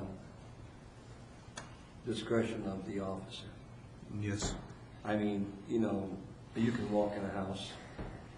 You can walk in a house and know if that animal's been taken care of, if that animal's been abused, if the house smells of feces. I mean, you know, that's your job. That's why I feel that it should really, not all of it, but a lot of it should be left at their discretion. And say, yeah, okay, you're working with this dog was hurt, you picked it up, fine. You know, it's going to take a couple more days to get it ready. You know, let them do their job. Let's not tie their hands down. Yeah. Yes? Yeah, I don't have a problem with inspections at all. I think that 98% of the people won't have a problem with them either. I think it's just going to hopefully deter the hoarding and things of that nature, and maybe be able to catch somebody that might be getting out of hand and not realizing they're getting out of hand. Right. You know what I mean? 20 to 30 to 40, and all of a sudden you're out picking up 185 animals, you know, or whatever. The only thing I got a question, and I'm sorry, back to this, you know, rehabbing and rescuing these little guys for, you know, we have, you can even just going up to 2 additional dogs and notarized statement and everything, and letting you know what's going on with them and stuff like that. But the maximum 30 days, you know, it may not, you know, it may take 4 months, you know, something of that nature. It's on page 9. Roman numeral 5A is the, you know, maximum 30 calendar days. And I think that just that regular resident that's not a commercial or 5013C animal rescuer, but does, you know, help out and rescue and retrain the, you know, dogs or whatever when they're needed. I think the limit of 2 is fine, but I just think there ought to be some exception, maybe on a individual basis. I think just some discretion on animal control's part, you know. Perhaps we could put in that under D, that at the end of 30 days, we need to review it. And maybe they can get another 30-day or Extension may be requested. Maybe An not extension may be requested and granted at the discretion of animal control. But just as long as there's a process to where they can get extensions or anything of that nature, I think would be in and out and be able to help these people that just want to help. Yeah. I would still like to see us put a cap in there. We don't want somebody coming in and getting a 30-day extension for the next 15 years. We don't have the staff to deal with that. I realize that. We don't want somebody finding a loophole and getting through. You know, I really don't know how long the average rehab is or anything like that. At maximum 6 months, I don't know. Teresa, you know, do we have the staff to find out? I mean, on A there, what Rick was talking about, the person boarding dog will submit a sworn and notarized statement that they are caring for the dogs. if they want to. I mean, there's no way to enforce that. What if they've had the dog for 2 years already, and somebody comes in and they go, oh, well, yeah, I just got it 10 days ago. You know, I mean, that's not enforceable. And then the statement shall contain the name, address, and phone number of the person they got it from. Oh, it was dropped off here. I mean, that's not enforceable. No more dogs, well, no more than 2 dogs permitted under this emergency exception. Well, I've only had this one for a week. You know, that one I've had for 2 weeks. Again, this whole thing here is not enforceable and creating enough things here that I think people may go, be quiet, don't say anything. And don't take them down and get them licensed or vaccinated. Oh, That's the case, you could challenge any city ordinance. Exactly. Yep. I do. You gotta have some guidelines. Exactly. We need guidelines. We're going to have people lying to us. You bet you had a will. bug for every person that lied to me. I probably would be standing here right now. But it happens, and we try to weed those out. And we have 4 animal control officers, and they're the ones that are going to be doing these inspections. And if they show up and they go, no, this is a different dog, they get to know these animals really well, and they're going to tell them, no, that's the same one that was here last time I was here. And if there are going to be instances where people just drop a dog in their yard, or they're driving down the street and they see one, and they're not going to have the name and address of the person who gave it to them, because there is no person. Really, there is no person. And that can be documented. But that's in there because we don't want, if we go to their house and they found a dog, and then the same dog's there 2 months from now, the same dog's there 3 months from now, we need these statutes to go back to say, no, wait a minute, we know what you're trying to do and we're willing to work with you, but we do have rules and regulations that we need to go by. And if we go to their house and every time they have a dog, it's some stray that was running down the road, we may start getting a little curious as to whether maybe they are running a commercial kennel instead of just a residential kennel. And the address, name and address of the person they give them to, this is just to help us differentiate between somebody that is running a kennel and selling dogs to people that are really genuinely trying to rescue dogs. It's Something more for of you a to follow. guideline than a rule, to borrow a line from Pirates of the Caribbean, but we need something. I think you have your direction, you know what you have to hopefully try to do. Do you want us to raise this 6-dog limit? I mean, My main thing is getting rid of the in-home inspections. I think that is a major invasion of privacy, and you're going to hear a huge uproar about it. People don't like their homes inspected. I mean, it's... Chip. Joe just brought up and triggered a memory or a question in my head that I wanted to ask. Are we talking about just general in-home inspections? I have a kennel out back where I keep all my all my dogs. And how many do you have? Are we going to be going into the house to inspect the house? Or are we looking at the wording here really meaning we're going to be looking where you're keeping the animals? It's where you're keeping the animals. If the animals are housed most of the time in the house, then we want to be where the animals are going to be. We don't care about anything else. Our focus is the animals and their living habitat. So if I have a separate facilities out, then you would not be going inside my house to inspect my house, even though I may have a cat in the house, but the dogs are maintained outside. Wherever the permit is for, yeah. Okay, I have 2 dogs that are in-house, and I've got 3 dogs that are outside. How are you going to do that?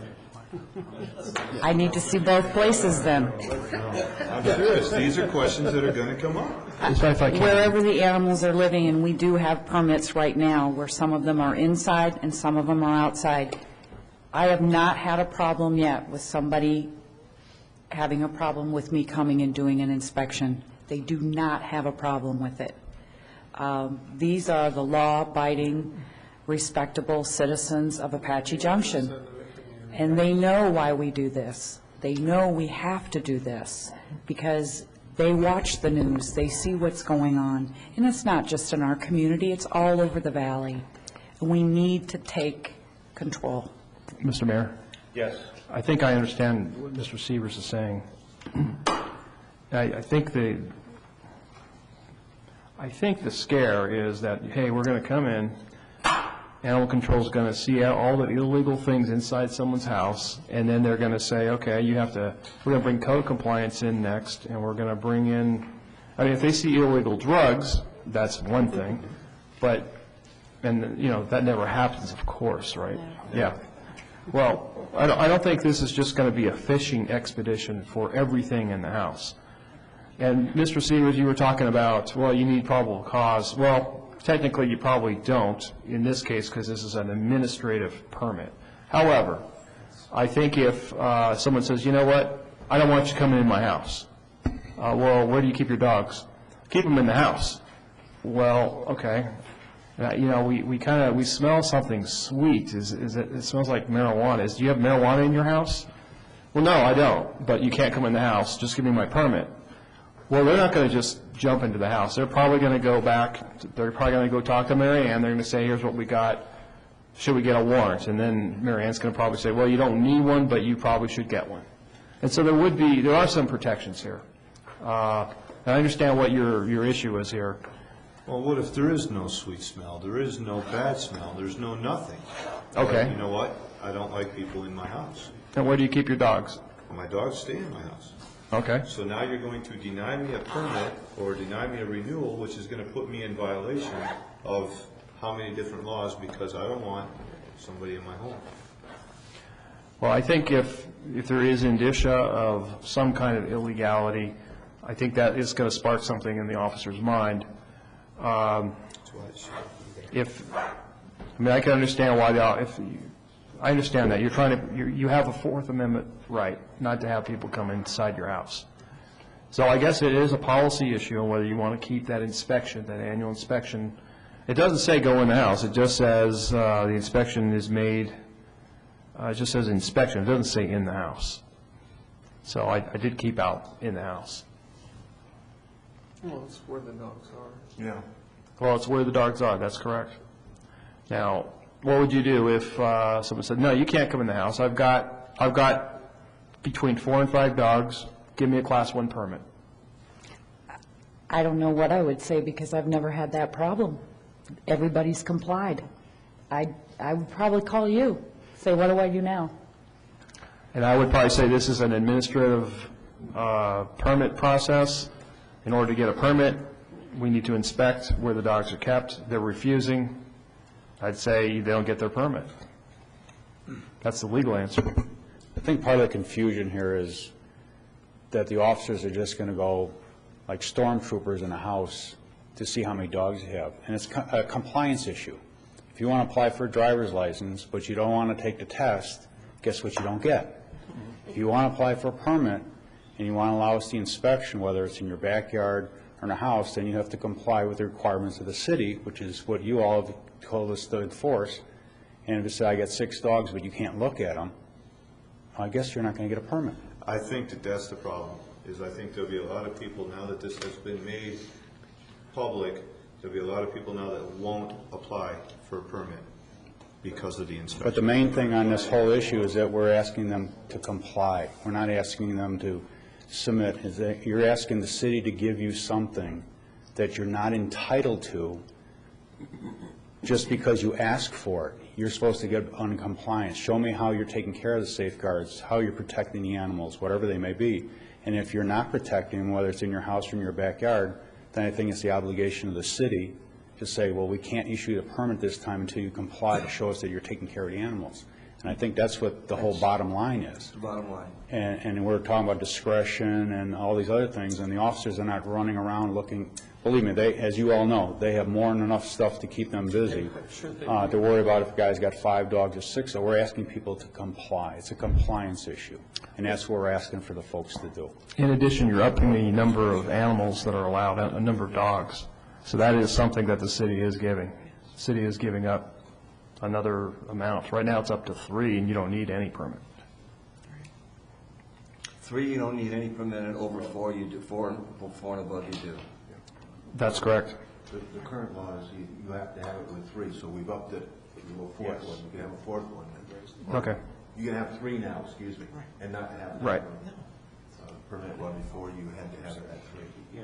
One of the other issues that we come across, the officers come across on a routine, if you have, I'm going to probably misspeak here, 5, 6, 7 dogs in a house, other things come into play besides just the health and safety of the animal. You got neighbors complaining, and I'm sure every one of the council members got a complaint about a barking dog, a running dog, a dog doing something that they're not supposed to do, and they're animals. So if you have that many animals within a close proximity, they're going to make some noises, cause other disturbances, which are going to make a call to the police department, which either animal control or the uniform officers are going to have to go out and go, excuse me, you got 6 dogs, you got 5, can you keep the dogs down? And then when the neighbor complains continuously about barking dogs and they go by and there's no noise, you know, we get the complaint saying we're not doing our job. So I think that's where we're asking the people to comply. And most 99 and 9/10 of the folks in this community are going to comply. It's that 1/10 or 1% that's going to be out there that are going to do the problem children. Well, what you just described was the probable cause I was talking about. There's noise, there's smell, there's a problem, there's complaints. That's a reason to go in and inspect the home. But if the owner, if you as the homeowner say, I do not want you on my house, we don't have a right to enter that house until either a judge issues a warrant to go in or you allow me to go in there. So if he says, I want a permit. These are the conditions. These are the conditions, and then as a city, we have to say, if you don't want to comply with them, then you don't get your permit until you comply or show us cause. But you're right. In order to get the probable cause to go in, we go to Mary Ann or the city attorney to say, okay, we want a warrant. But at that point in time, if we have to do a warrant to go inside a house to make sure they're not compliant already, why would I want to issue to a person that's being non-compliant and doesn't want to work with the city? So, I mean, that's your kind of your problem child anyhow, and those are the rarities, the extreme rarities. Yes. I think we could summarize this up pretty much. If that extension was on, right, Chip, for 30 days, if we added an extension to that. And then was there something else significant? The service dog and rescue dog. Service dogs and rescue dogs. So if we added that to it, and the water issue, as far as changing the language. So there's 3 main items. Bring it back. Because I don't want to come back and... Well, I do have one question for the Officer Sullivan. And that is, like the other day, my neighbor came by. Have you seen my Chihuahua, their dog? What happens if you find a loose dog the first time? Do they automatically get $250 No. fine for first violation? No. Do they automatically get microchipped? One at a time. Vice Mayor Eck, most of the time when it's a first-time offender, we usually do the education, and it's usually a verbal warning, a written warning depending on the circumstances. Then they're given a certain amount of time to purchase the license and obtain the rabies certificate. And then that's it. Now, if I see that dog out again, Then the first violation. yeah, then we're going to talk, and I want to know why that animal was out again. And if it's a believable situation, I might even let him go the second time. But then I'm going to address why that animal was out and start helping them put something together to keep it from happening again. And your question again, sir? So my Chihuahua gets out, you find it, I come in and thank you tremendously for finding and saving my dog. Oh, by the way, we microchipped it, you owe me money. It wasn't your dog to microchip. Microchipping a dog right now, the majority of the people that get their dogs back will ask us, do you have microchipping here? No, I'm sorry, we don't, but we do have a vet that comes once a week, and you could probably get one through her. Now, if they're willing to do that microchipping now, then let's make it mandatory for everybody. For the reason I say that is that no more dumping animals on the door. We just had an incident a couple of weeks ago. The lady was smart enough, she didn't know I was in the building. She dumped them off on the animal control's front step, baby kittens. She backed out so that I couldn't see her license plate, but I had her physical description and what vehicle she was driving, and one of our fine men in blue pulled her over. She was a little surprised. How much is the microchipping?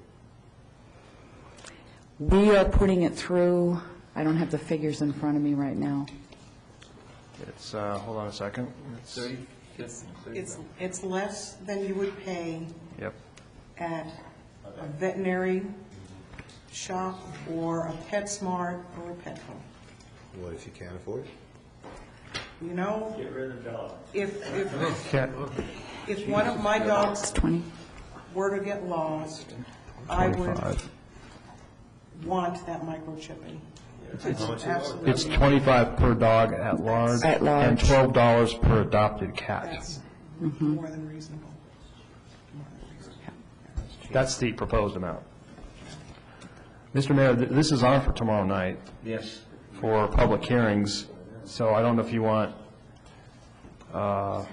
we can try to get you that new language for tomorrow night. If you can, that would be nice to get it over with. I will attempt to do that.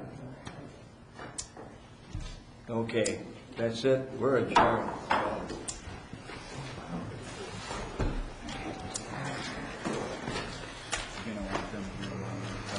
Yeah. I'll do it. Yeah. Let's go to my office. I appreciate that. But I attended those.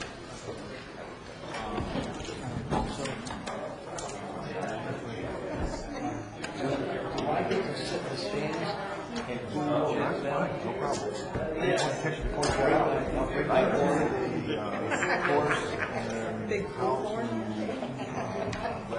gotta go back to it. if I were to act in, well, you got it to, should have gotten to George, so we gave it to him, about this upcoming training that's going on. Here's one of the things, you can have sports cars, they get plumbing and dig this morning, and now I gotta go back and place presentable so they can open tomorrow morning. So they open tomorrow morning, so I can leave after they open, and then I gotta go back to tomorrow and work all night long, finishing. In the hole. And this training is designed to, as first responders, to be there to get the animal out of this situation. And I know that funds are kind of hard. So this fall, they're planning to do it again. Okay, take care. Yeah, well, it's going to be in the valley. How are you doing? And right, mine do too. Mine do too.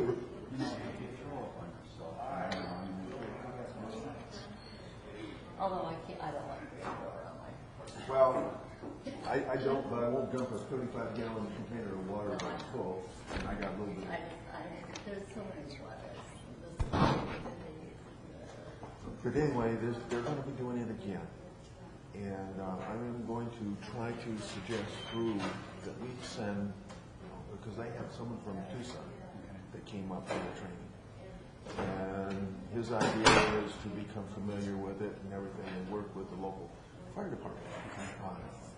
Not necessarily set up a group, but to become familiar with the ways and things that you can do and how to do, because I can't lift 1,000-pound animal. No, I've seen these things where you see, like some of the shows, Discovery Show, where a horse falls off a ravine and is suspended out of fire department, and other people try to help the animal, and they ended up injuring it by doing the wrong thing. So that, or to try to cut it down when it's over a body of water and it's soaking up those things fall, and you end up Put them down. Yeah, exactly. yeah. And this is pretty much designed into giving you, or to have you become familiar with the tools that you need. It sounds like it'd be something at least, at the very least, nice if they put either whoever the administrator administrative commander is for animal control, and one or maybe two of these animal, we only got 4. Right. So being like 2 animal control people, the animal issue, they're most likely from patrol, so they're gonna be called by them. And they're gonna reach out for resources like your organization, enforcement. And that's where I was looking to it, is, because this particular course is only $200. Oh, it's not bad. For 2 days. We're talking dirt cheap. And there might be something even, I mean, a couple $100, we're not talking about something on a break the bank.